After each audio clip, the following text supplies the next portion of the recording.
Are we waiting for something? You to begin. That's for me. This is my cue. You're the one who starts the show. Yeah, but I don't feel. I miss. It's the not getting kicked in the shin. I need like a prompt.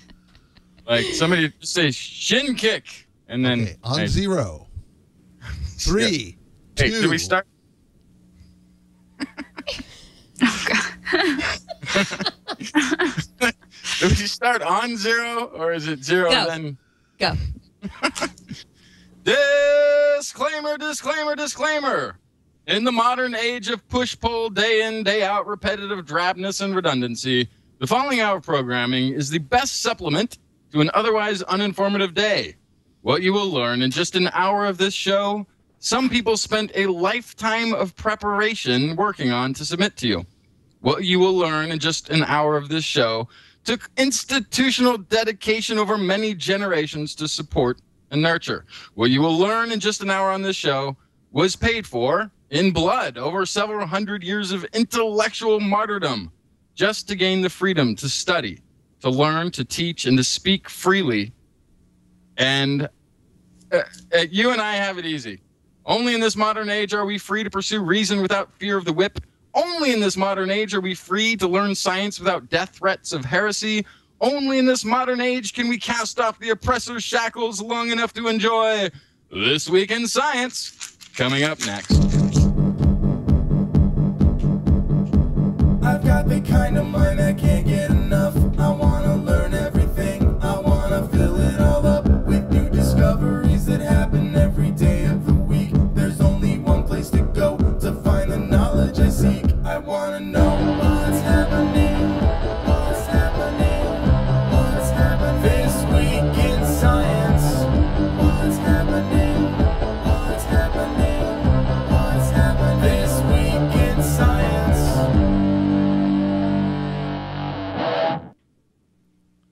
Spock mug shall dance with me. Good Thursday, Kirsten and Allie. Good Thursday, Justin. It's great to see you and Spock. I do like dancing with Spock.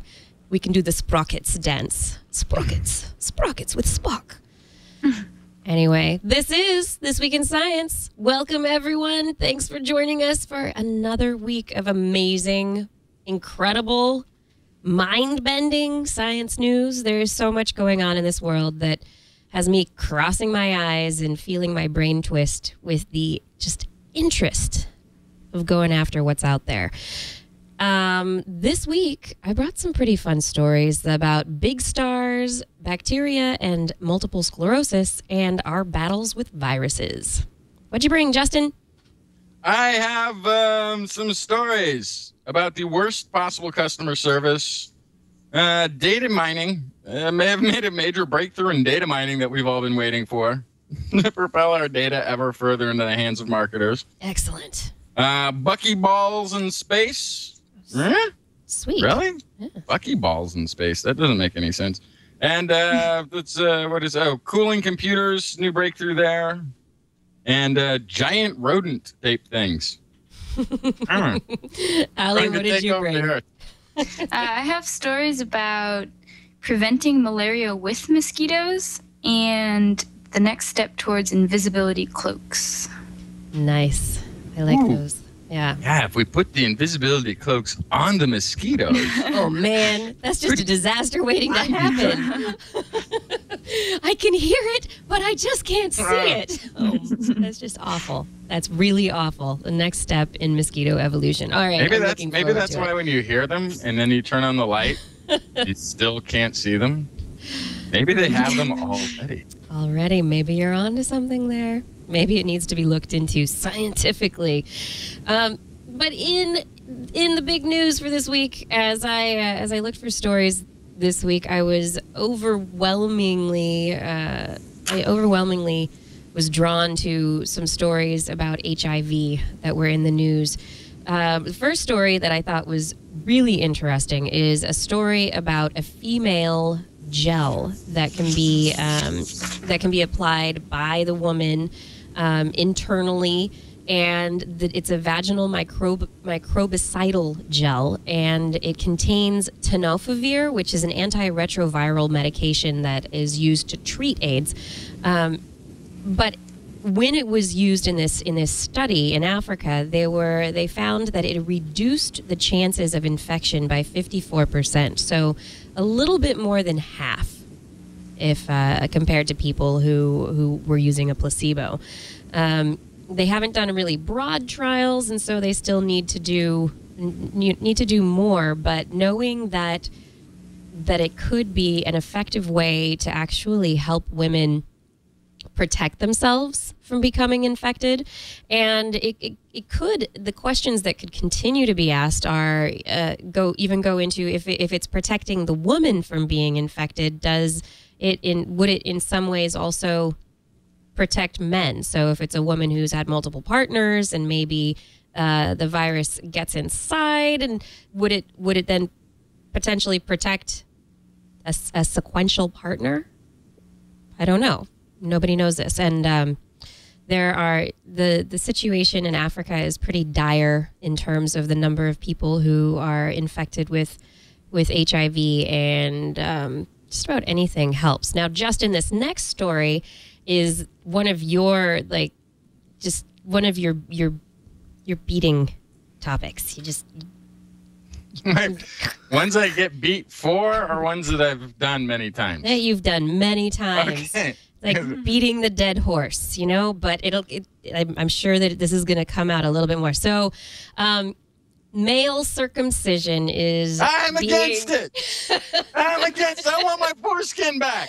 I was a minor. You had no right to take that from me. Give it back.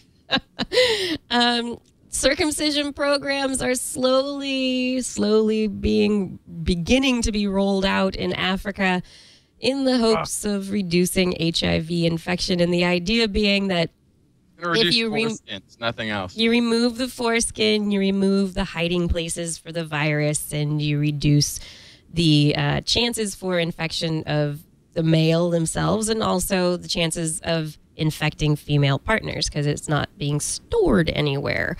And I think research has shown that there is a statistical in Africa, not in the United States. In the United States, we don't have a high enough infection rate for it to be feasible, or for it to be something that would be a useful treatment. But in Africa, there's such a high rate of HIV infection that reducing infection by any percentage is better than nothing. And so they're rolling out campaigns for male circumcision. Right, which I predicted they were going to do on the basis of a couple of studies that they did about 4 or 5 years ago now, in which the difference between the control group and the group that had received the circumcisions, really when you boil it down, was like 1%, 2%. But the way they reported it was a 50% difference. Right. The actual difference in the two groups was very little. There was very little difference in those who got infected and those who didn't. And if you factor in the fact that the folks who had the circumcisions done spent a lot more time with the medical people who were performing these surgeries on them, explaining to them why and how to care for afterwards and how to protect themselves. They spent a lot more time with the medical staff who were, just by the nature of what they do, gearing them towards being more safe. Right. The entire study was, to me, worthless. And the fact that if you look at the study, when they were proposing for the funding of this, they already assumed the outcome, what they were going to find. They stated basically that they were going to find an increase in the uncircumcised males having more HIV, and that they were going to bring back the funding was actually so they could bring back a peptide that they were going to find in the foreskin that was responsible for contributing to the higher levels of HIV. Well, of course, they never found that. That whole part of the reason for their getting the funding disappeared. Instead, they started this campaign through the World Health Organization to circumcise males in Africa, which I think is the most ridiculous. This is just like a horrible, nasty I don't know where the money is on this one or what the influence is, if it's a religious influence or what it is, but it's got me steamed. Yeah, and the point of just education, of sex education and getting people in for being educated and just having somebody to talk to about things, that goes a long way towards reducing infection rates of all sorts of diseases. A couple of other viral battles that we have. The flu is always something. Maybe not. It's pretty prevalent around the globe. Kills people every year. And the flu, we've been looking for a single vaccine, a universal vaccine that could potentially be used to vaccinate us against any flu strain, all flu strains. Is it possible? Can we do it? Well, it seems like we're getting there. The National Institute of Allergy and Infectious Diseases has been looking into a new way of vaccinating. Well, it's not new, but it's been around for a while. But vaccinating for the flu, which is called a prime boost combination. And this prime boost, where you get 2 shots, the first one primes the immune system, and the second one boosts the vaccine.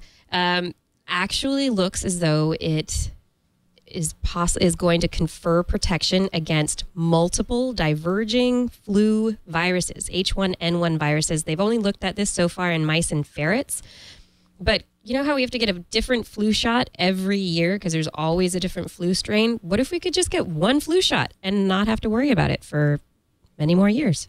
They're working on it, and it seems like it's getting there. Could be pretty cool. I would like it. I know I would like it. And then finally, in the state of California, we are experiencing a whooping cough epidemic. Whooping cough. Otherwise known as pertussis, and the state this week registered its 6th death from the illness. Whooping cough is preventable, folks. The vaccine is highly successful when parents actually vaccinate their kids, and the risk of death from the vaccine is much, much less than the risk of death from the illness if someone is infected. Unfortunately, it does wear off over time, so adults actually should get a pertussis booster shot, especially pregnant women, in order to better protect their children. So if you're in California or anywhere else, talk to your doctor about this, because whooping cough is making a resurgence across the United States, and it's not nice. Not a nice one.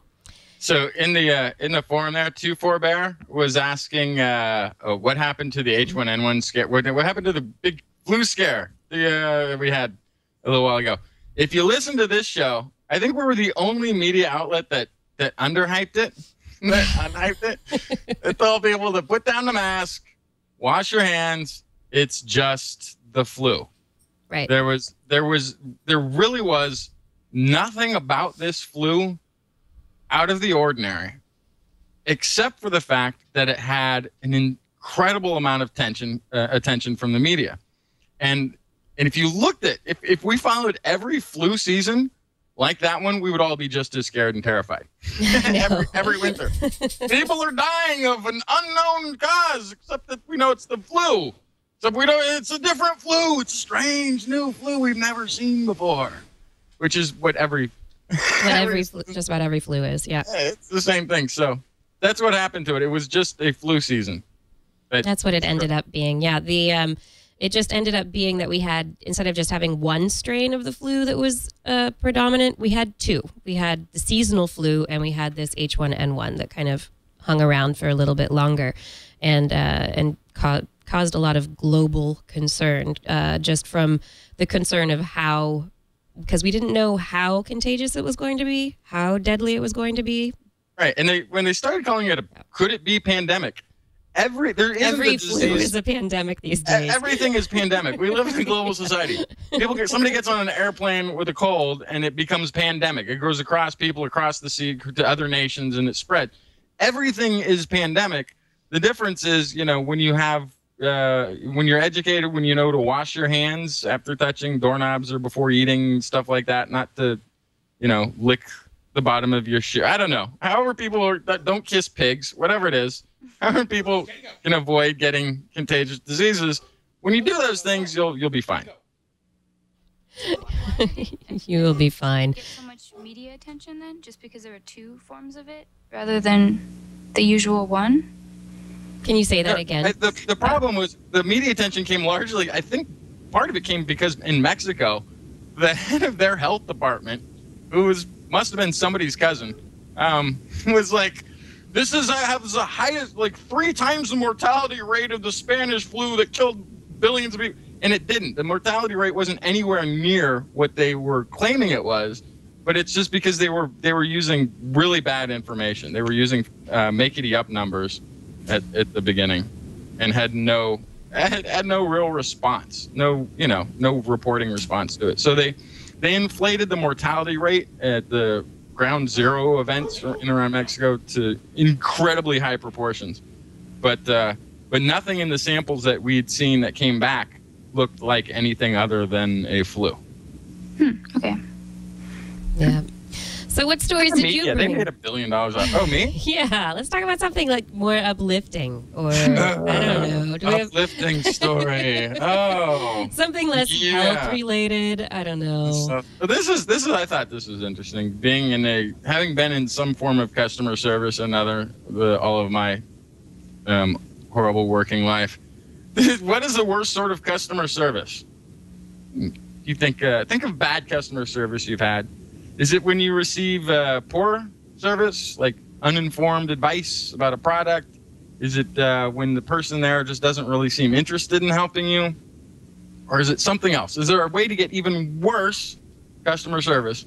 And according to Deborah McInnes, a professor of business administration at the University of Southern California Marshall School of Business, it is this something else that she found very surprising in her research.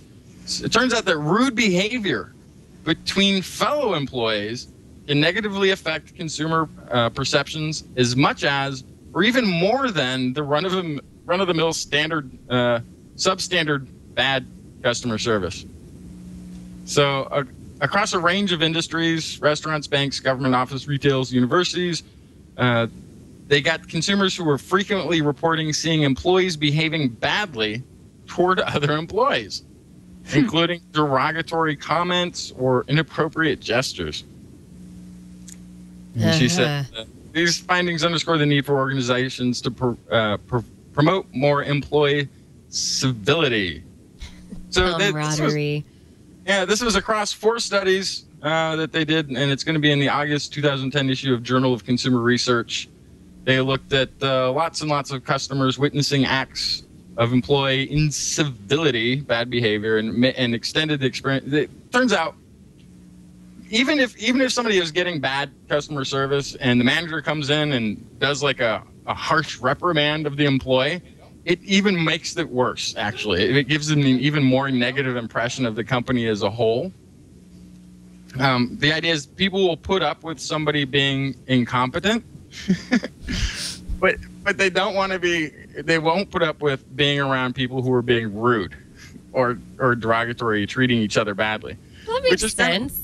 Yeah, because also, like, can you imagine if somebody forgot your order and was like, "Oh, I'm so sorry, I forgot your side of eggs. Let me go back and get it," and then you overheard their manager like berating them and came to you and was like, "I'm so sorry, this idiot will never work, never be wait on your table again." Then you feel like you're responsible, like, no, I didn't even want the eggs that much that they should be yelled at. You know what? I didn't order them. It was my bad. I forgot. I thought I ordered it. I asked for it. And, it puts you in a really awkward position. Yeah, but if you're watching, or if you see the employees just acting badly and being rude, or saying things even when they're near you, not even maybe on break or even not even helping you, but you just see stuff, it just gives you a bad feeling about the company in general. And yeah. It just seems it's unprofessional. Are they gonna treat me like that? I don't know. But at the same time, I think that would be going a long way within the company to try and get people to change their outlook and start. It's like a company making you wear your flair. If you wear more flair, you'll be a happier person and a better employee. I mean, companies have to put it into practice in the right way. Yeah. Whenever I'm out at a place, I want the people waiting on me to be invisible. Yeah. I do. I don't want all this flair. I don't want people coming over to the table every 5 minutes. Are you enjoying the food? I was. So interrupted, and and it's always when you've got a mouthful of food too. You like taking a bite, and they're like, "How's the food?" And you're like, well, they're great. I'll stop chewing and talk to you for a minute. But that's because that was one of my first gigs was waiting tables down in LA when I went down there to wait on tables. Yeah. Good. So that was my dream.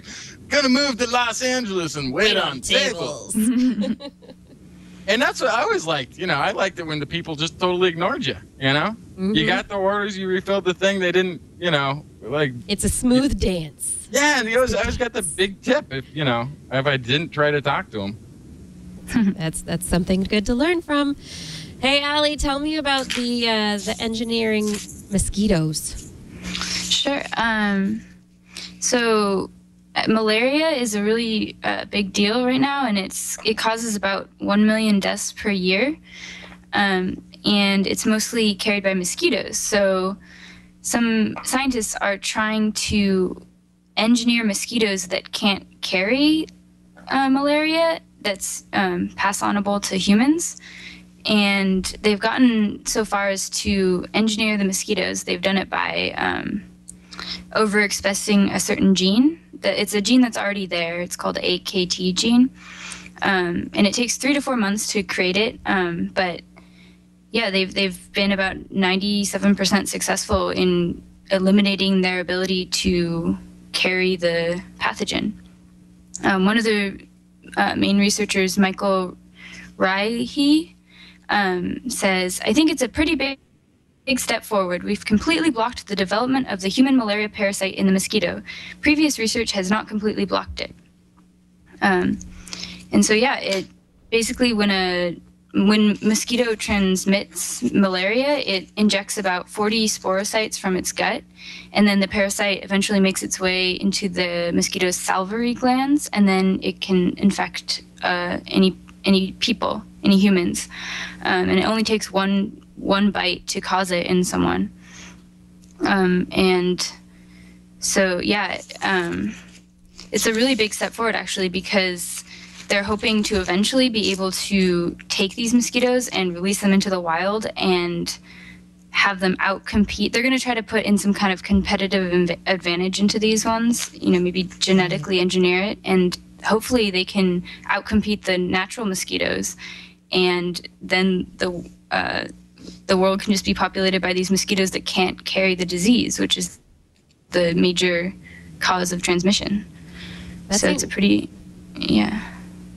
That seems like it would be it could be a really, really fantastic way to go about getting rid of malaria. I wonder if there's any side effect to this engineering of the mosquito. If they maybe, what would they have to do to actually get the mosquito to outcompete the other mosquitoes in the wild?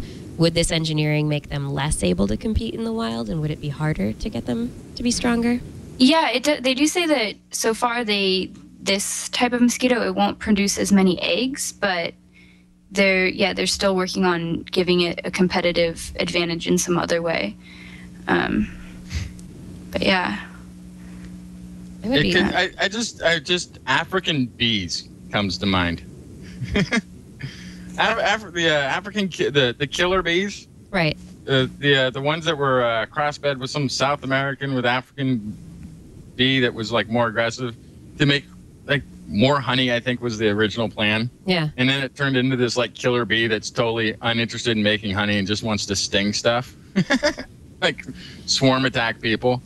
The first step always starts really well intended, Yeah, that's the scary part. When you get these giant mosquitoes that, have crossbred enough times in that one gene that was going to knock out the malaria too, well, that one got kicked out. Or maybe it didn't. Maybe they just became the most powerful, aggressive, nasty mosquito. I think we just need to get rid of them.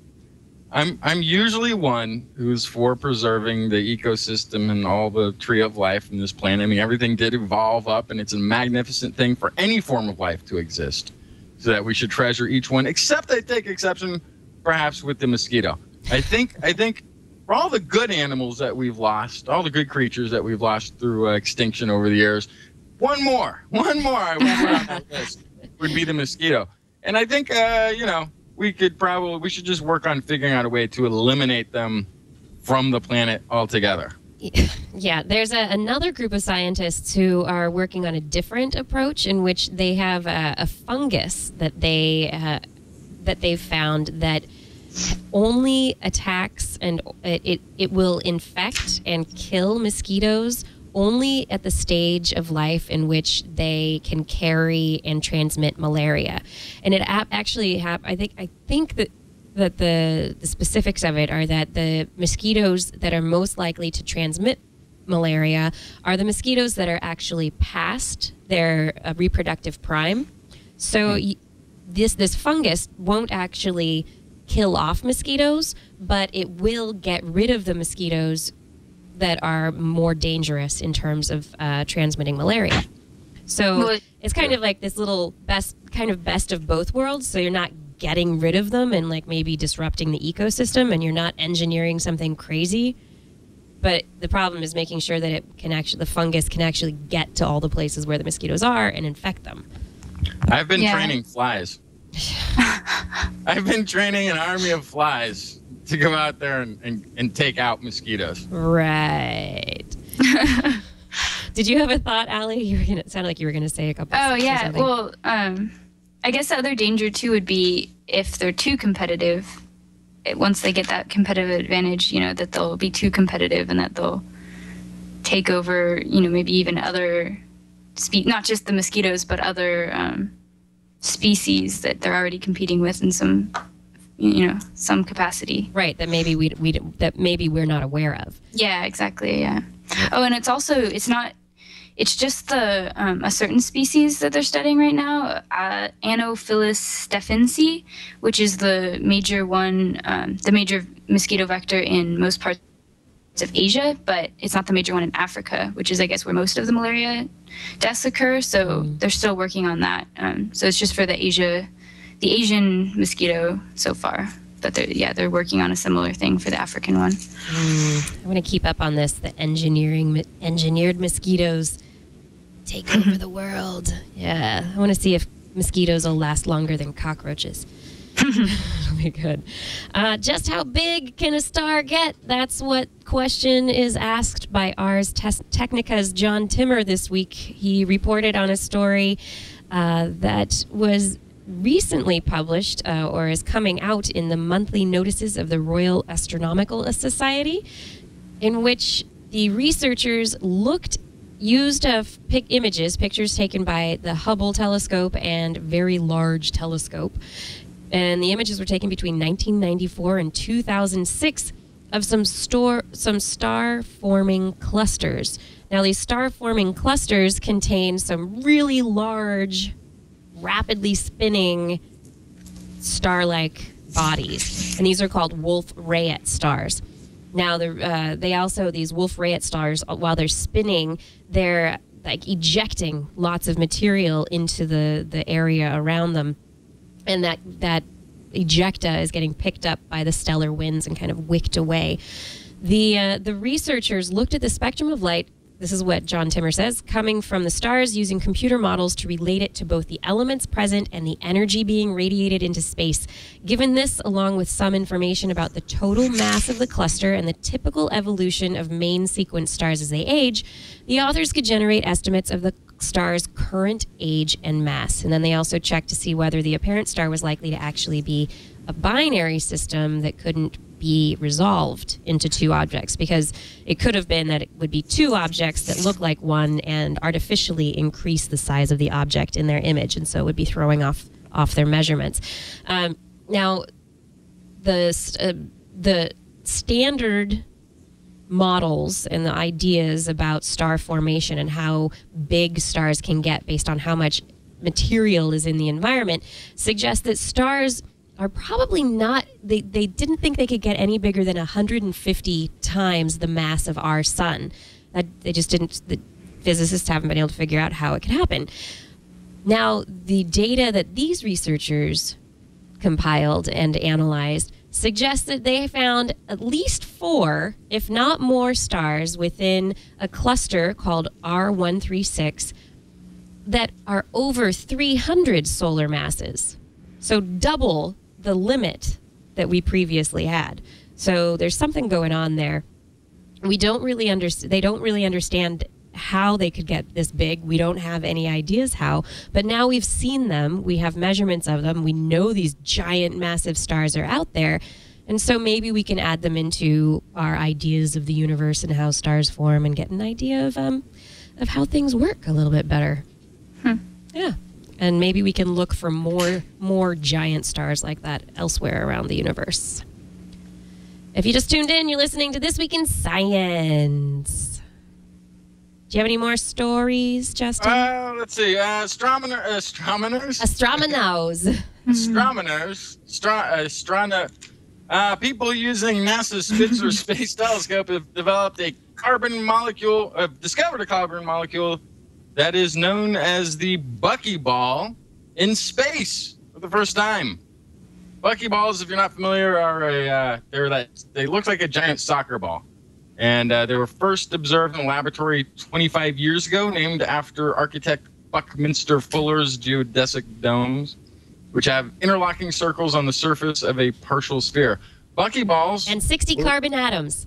Yeah, thought to float around in space, but it just escaped detection at this point because it's a configuration based on the chemistry and everything that should be able to occur naturally, and we just didn't see it out there. Until now, we found that what are now the largest molecules known to exist in space, said astronomer Jan Cammie of University of Western Ohio, Canada, and the SETI Institute in Mountain View, California. We are particularly excited because they have unique properties that make them important players for all sorts of physical and chemical processing that goes on in space. So just knowing that they're there for sure helps in some of the simulations and understanding what's going on out there in the universe. They are made up of 60 carbon atoms arranged in 3-dimensional spherical structures. Their alternating patterns of hexagons and pentagons match a typical black and white soccer ball, which is makes soccer now the most popular sport, not just on Earth, but in the universe. Nice. So I was just going to try and look and see if where fullerene, these Bucky balls, naturally occur. I know that they were theoretical, and they were made in they've been made in labs, but I don't know if they were actually other than seeing them in space where they are found. So I was just looking in Wikipedia. Google it. I know, I gotta Google it. I no gotta find Wikipedia. out. I know, I want to know where they're found in nature. I want to know. Anyway, I don't know where they're found in nature other than in Help space. us out in space. Yeah. You can't. It would be great. It would in be great space, if someone could can't hear the vuvuzela play. No, you cannot. Oh, dear. Anyway, this is This Week in Science. I think it's about time for us to take a break. Maybe by the end of the break, I'll have an answer as to where else than space Bucky balls naturally occur. Let's see if we can do that. We'll be back. This guy had Bucky balls. James D. Kirk.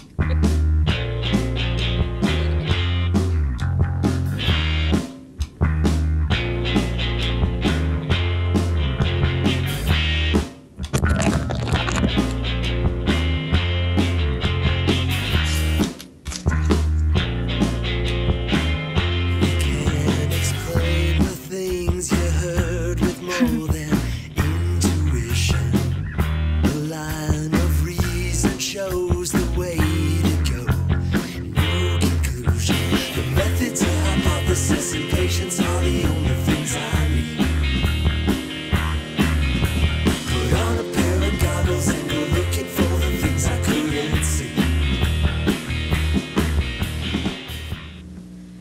And during the break, I wanted to mention to everyone out there, one of our musical artist friends, friend of Twis, Monty Harper. He's written a couple of songs that have been on Twis compilation albums last year and this year. He is creating a CD of unique science songs for kids, and he's using Kickstarter.com to try and raise some money to make a really top-flight recording. This is from an email he sent me. The songs are unique because they focus on everyday scientists and current scientific research, just like Twis. Yay! Most of the songs were inspired by the scientists he's had as guest speakers in his Born to Do Science program at the Stillwater Public Library over the last 2 years.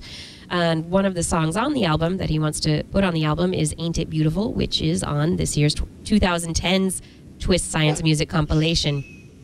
Specific topics include phototoxic bacteria, stress hormones, wheat genomics, bacterial biofilms, bat taxonomy, X-ray crystallography, and luminescence dating. The deeper messages are that science is a process done by real people. Science is important, cool, fun, and relevant, and science belongs to everyone. So, hey folks, would you check out his 3-minute pitch video on Kickstarter.com? There's a link that that I can put on our website for you. It's tinyurl.com/2D4NSYL. That's tinyurl.com/2, letter D, number 4, NSYL. And he needs an insane number of people to reach to see the website and make pledges in order to reach his funding goal. And if he doesn't reach it, he won't get his money at all. And that's how Kickstarter works. And so he'll just have to put the project on hold until he does find the funding.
And we're back.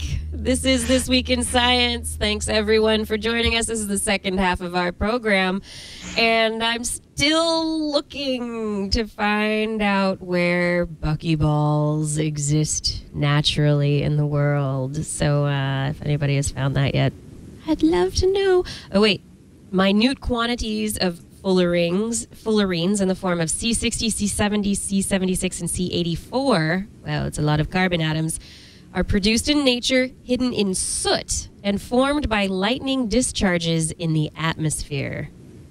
Nice. In 1992, fullerenes were found in a family of minerals known as shungites in Karelia, Russia. Thank you, Wikipedia. I do appreciate knowing that if I look at soot, I will be seeing buckyballs. It's kind of awesome. Kind of, sort of awesome. Allie, tell me a story about an invisibility cloak. All right. Well, invisibility cloaks, we all want them, but we can't have them quite yet. But one researcher, Elena Samoskina, who's an associate professor of electrical and computer engineering at Michigan Tech, is working on this, and she's developed a new way of possibly eventually creating them. She's found a way to use magnetic resonance to capture rays of visible light and basically route them around objects, and that would render those objects invisible to the human eye. She's done this so far with infrared rays, and they've been developing a non-metallic cloak that uses identical glass resonators made of a certain kind of glass called chalcogenide glass, which is a type of dielectric material, which means it doesn't conduct electricity. And so far in computer simulations, the cloak made objects hit by infrared rays disappear from view. And infrared rays are pretty small, but they're trying to move up to microwaves eventually too, and that's what their current research is being done on. The researcher says, ours is the first to do the cloaking of cylindrical objects with glass. Her cloak uses metamaterials, which are artificial materials that have properties that do not exist in nature. Their properties are more from the structure that they have rather than their composition. And they use small resonators instead of atoms and molecules. And it's sort of a field that's like between material science and electrical engineering. It's sort of in between that. Basically, they use tiny glass resonators arranged in a concentric pattern, which is in the shape of a cylinder, and the spokes of the cylinder produce the magnetic resonance, which is required to bend the light waves around an object and then make it invisible.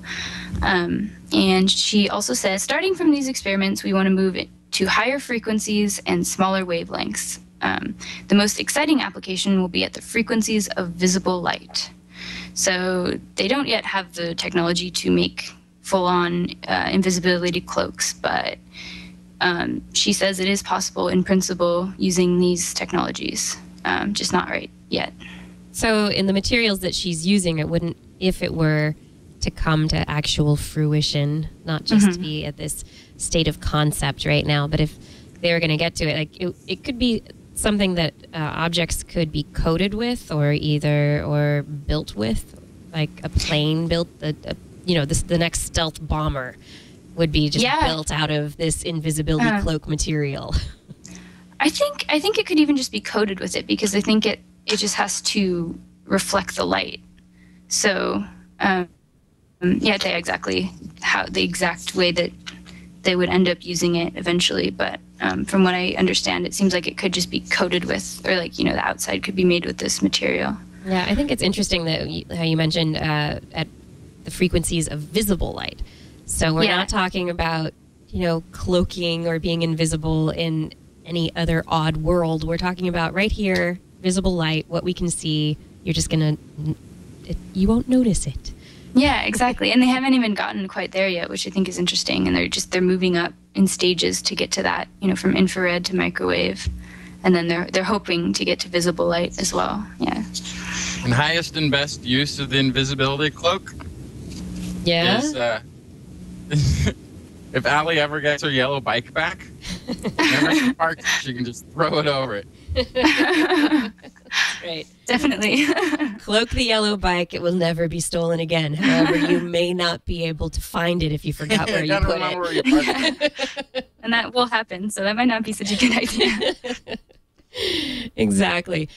For those of you that use homeopathic remedies, maybe you don't want to use this one particular one. Over-the-counter homeopathic nasal zinc therapies just might be associated with something called anosmia, or not having a sense of smell.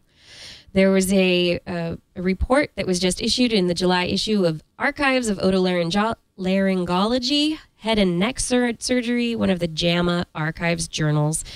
And what the authors write, intranasal zinc gluconate is a popular over-the-counter alternative therapy that is used for prophylaxis, that's prevention, and treatment of the common cold. The efficacy of this intervention is questionable, with a recent structured review demonstrating insufficient evidence to support any therapeutic effectiveness of zinc.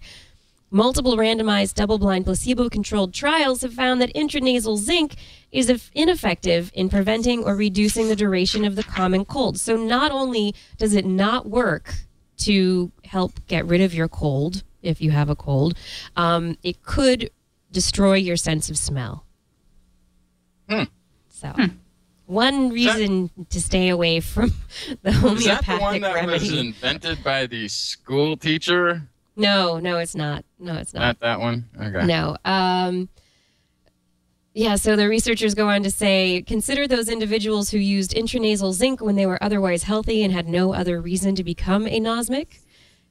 In several cases, the sole intervention was the nasal zinc. The differential diagnosis reveals no alternate cause. Therefore, the probable explanation for the smell loss is chemical injury due to the use of intranasal zinc. Don't put zinc up your nose, kids. Yeah. What you got, Justin? Oh, okay. Decades-long project at the University of Kansas shows that mountain rodents, the marmots. I like marmots. Marmots. Yellow-bellied marmots. I don't even know what a marmot looks like. They're large rodents. They have they got big buck teeth. They kind of. And they speak with a British accent, apparently. Yeah. So anyway, they're growing larger, healthier, and reproducing more thanks to chlamydia. Whoa. Not the sexually transmitted disease, but the climate change disease I know. of global warming. Published, or about to be published in Nature. It is the first study to reveal that changes in seasonal timing can increase body weight and population size simultaneously in a species. Findings that, like this, let's say they look like the prairie dogs, right? But they're bigger and rounder. Wow, those look like tough squirrels. I'm looking at the photos we've got up right now. Those are some big, they're like cross between a squirrel and a bear. I don't know if I'd go that far. I don't know these pictures. I don't have anything to scale them to. It's like I don't see there's not a measuring tape or a person anywhere or anything that can scale. They can be a couple of feet. Big as bears. No, they'd come up a little bit if they stood up on their hind legs. They'd be a little bit taller than my knee, maybe come up to my thigh. So they're probably they can be like 2 to 2.5. Okay, so much smaller than a bear. Much smaller, much smaller. But they're large rodents. Rodents of unusual size, even. Unless climate change continues, right? Right. Then we could have squirrels as big as bears.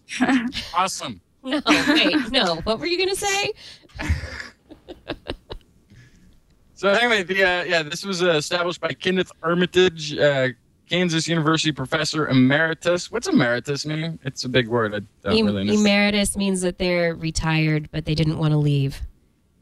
They couldn't get rid of them. Yeah. Okay, so established by Kenneth Armitage, Kansas University professor who they couldn't get rid of ecology and evolutionary biology. Long-standing investigation tracks yellow-bellied marmots in Colorado. They started this research in 1962, and quoting, and every summer we'd record basic demography such as age of animals, gender, body mass, who survived, who reproduced. At the time we started, we had no idea that climate change was going to be a problem, but we collected the basic demography and to use as a foundation for other kinds of studies. So basically, they've been just tracking them anyway, and had noticed that along with the global warming, there's also a hockey stick in marmot growth. Huh.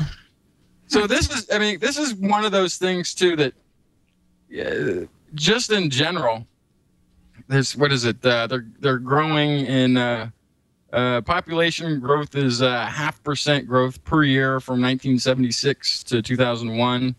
To 14. Now it's at 14.2 marmots per year, I don't know. Anyway, they're increasing. Their numbers are going up, and they're getting larger. But this is one of those things when we're talking about global warming and the impact on wildlife. We also have to factor in there's as many animals and creatures that are going to be harmed by this. There's probably a whole bunch out there, maybe even half of what's out there now that look to benefit from this, from plants to insects getting more territory, to fish getting different territories, more food, perhaps less food in some cases.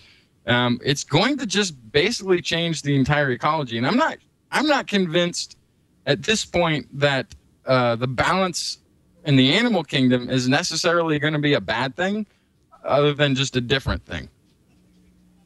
Right. I mean, we can argue whether or not we should be trying to preserve the balance as it is now. Certainly, the speed and rate at which things are happening may be quicker than the planet is used to adjusting for, and therefore a lot of life forms that would make it won't make it because they won't have time to adapt. Right, and that's the big issue is that the adaptation rate is going to be difficult for a lot of species. There was a story that was kind of shoved in the back end of a few publications.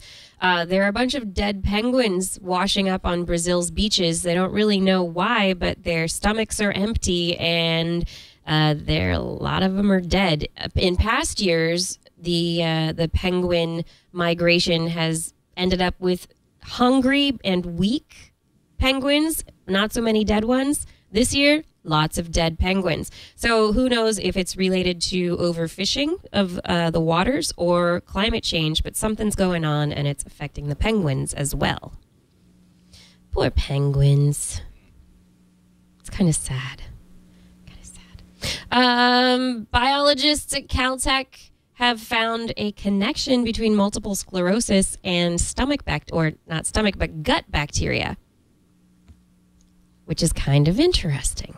Yeah, the bacteria in your gut may just have an influence on how MS appears in some people. This study appears online the week of July 19th to 23rd. Hey, that's this last week. Good thing. In the Proceedings of the National Academy of Sciences, researchers looked at a bunch of individuals. They were checking out, they looked at the literature, and the researcher, Masmanian, he says, in the literature from clinical studies, there are papers showing that microbes affect MS. For example, the disease gets worse after viral infections, and bacterial infections cause an increase in MS symptoms. But he also says it seems counterintuitive that a microbe would be involved in a disease of the central nervous system because these are sterile tissues. You know, your spinal fluid is sterile. It's encased, and for bacteria from your gut to be influencing them, that's kind of a long stretch. Except that we know that the bacteria will have a direct effect on our nutritional intake because they are the largest part of our digestive system. Without the microflora in the gut, we can't digest most of the food that we eat. So if for some reason there's bacteria, this is me just speculating. I'll let you get on with the story in a second. But my speculation, my guess would be the microflora that are in there somehow are not allowing a nutrient to go through or creating a byproduct that is influencing indirectly. Right. Well, that is kind of part of it, actually, but it influences the immune system, actually. So what they looked at, they asked the question, why does it seem that that mice that were shipped to that had MS but were shipped to a cleaner biotech facility, they didn't get sick? So the authors thought that some environmental component was modulating the MS in these animals. He goes on to say, as we gained an appreciation for how profoundly the gut microbiota can affect the immune system, we decided to ask if symbiotic bacteria are the missing variable in these mice with multiple sclerosis. So they tried to induce MS in animals that did not have the normal microbes that are in the gut, and ta-da, sterile animals didn't get sick. That's great. Very interesting. So then they looked to see what would happen if the bacteria were reintroduced to the germ-free mice. But not just any bacteria. They inoculated them with one organism, an unculturable bug from a group called the segmented filamentous bacteria.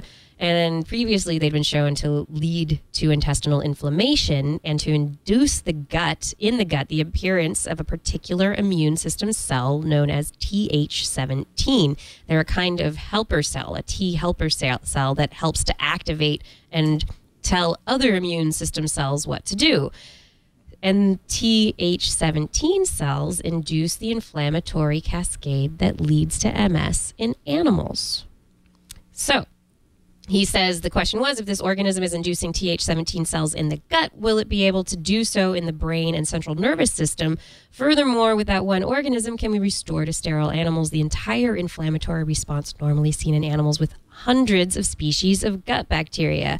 And yeah, they totally did it. And he says it definitely shows that gut microbes have a strong role in MS because the genetics of the animals were the same. In fact, everything was the same except for the presence of those otherwise benign bacteria, which are clearly playing a role in shaping the immune system. The study shows for the first time that specific intestinal bacteria have a significant role in affecting the nervous system during MS, and they do so from the gut, an anatomical location very, very far away from the brain. And they'd like to suggest that gut bacteria might be the missing environmental component in multiple sclerosis. We know that it has a genetic component, but we haven't known what the environmental component might be. And they suggest that this is possibly it. And they say that, that pretty much it's not that they are causing MS, but they are allowing they are helping to shape the immune system's inflammatory response and making the conditions possible for the disease to develop. Yeah. And he goes, what's a really interesting part of this is that there are increasing or rising levels of MS around the world right now. And especially in more hygienic societies like the United States. And what they suggest is that as we live cleaner, we're not just changing our exposure to infectious agents, we're changing our relationship with the entire microbial world, both around and inside us, and we may be altering the balance between pro and anti-inflammatory bacteria. Perhaps treatments for diseases such as multiple sclerosis may someday include probiotic bacteria that can restore normal immune function to the gut and the brain. So maybe we should stop washing our hands and occasionally lick the bottom of our shoe. Maybe. Go eat some dirt. I don't know. Yeah. Well, what's really interesting about that is, like you mentioned, they haven't really found the environmental factor that could be a cause. And in a sense, this is truly where any environmental cause of any disease actually will have to somehow infiltrate the body and take place somewhere in the body for it to have any effect here. So even though we haven't identified which food or which practice, in this case, the practice actually, like you said, could be cleanliness. It could actually be like antibacterial soaps or something that's knocking out the bacteria that we would typically be ingesting and want to be part of our system. Yeah, it's just a matter of figuring out which ones we want to be a part of our systems and which ones we don't, which ones are the ones that help out more than the other ones. And that's something that we still have absolutely, the minimalist understanding of. We're just at the point of figuring out what even lives where it lives. Right. I do love the way that this study finds sort of like almost the catalyst. Even though we don't usually you will find an environmental cause that's associated or environmental situation that's associated with the disease, but you have no idea what the mechanism is. You still don't know how it's how it's affecting. And this way we're finding something that is affecting. We're not quite sure how it's getting affected. We haven't figured out the environmental the thing that correlates with it, but we found what's actually the mechanism first. I think that says a lot about what science is doing today. It's awesome. Yeah, I think you're right. I think we're getting towards the end of our show. Boo hoo hoo. On next week's show, we're going to have lots more science news, as we have every week. More fun times with the science. And in shout outs for this week, I'd like to thank everyone for writing in who wrote into Justin and he didn't read their email. Because he can't read his email right now. So I'd like to thank all of you because it really means a lot that you spent the time writing in. My email computer robot is very happy to have heard from you. That's right. I'd like to thank David Eckert for writing in with some great stories this week. Gord McLeod, thank you so much. Monkey, Monty Harper, yes, definitely. And Jess, who was there? There's Ed Dyer. He came back from vacation and started sending stories in again. Thank you so much. You've changed the date of sending in the stories. I appreciate you changing your schedule since we changed our schedule. It's great. Thank you so much. And everybody else, there's a lot of people out there. I just want to let you know we appreciate you. Thank you so much. Thank you for listening. We hope you've enjoyed the show. Twis is available as a podcast. If you've never listened to it before, you can find it via our website, www.twis.org. Click on subscribe to the Twis Science Podcast, or you can just Google us in the iTunes directory. And you can also find us on the Droid. We've got a just for a Droid, Twis for Droid in the Android marketplace. It's some sort of a robot that will force you to listen to the show. I don't know what it means other than... That's right. For more information on anything you've heard here today, show notes are going to be available on our website, twis.org. And we do want to hear from you, so email us at Kirsten, Kirsten, at thisweekinscience.org, or Justin. Or if you don't want to be heard from, you can email me at justin@thisweekinscience.com. That's right. Be sure to put Twis, TWIS, in the subject line. Otherwise, our primitive email system will automatically spam filter you into oblivion. Boo, we hate oblivion. And we will be back here next week, and we do hope that you'll join us again for more great science news. Come on back now, you hear? And if you've if you learned anything from today's show, just remember, it's all in your head. Now is the part of This Week in Science where we shall dance. I've got the kind of mind I can't get enough. I wanna learn everything. I wanna fill it all up with new discoveries that happen every day of the week. There's only one place to go to find the knowledge I seek. I wanna know what's happening. What's happening? What's happening this week in science? What's happening? What's happening? What's happening this week in science? Oh, you have a penguin.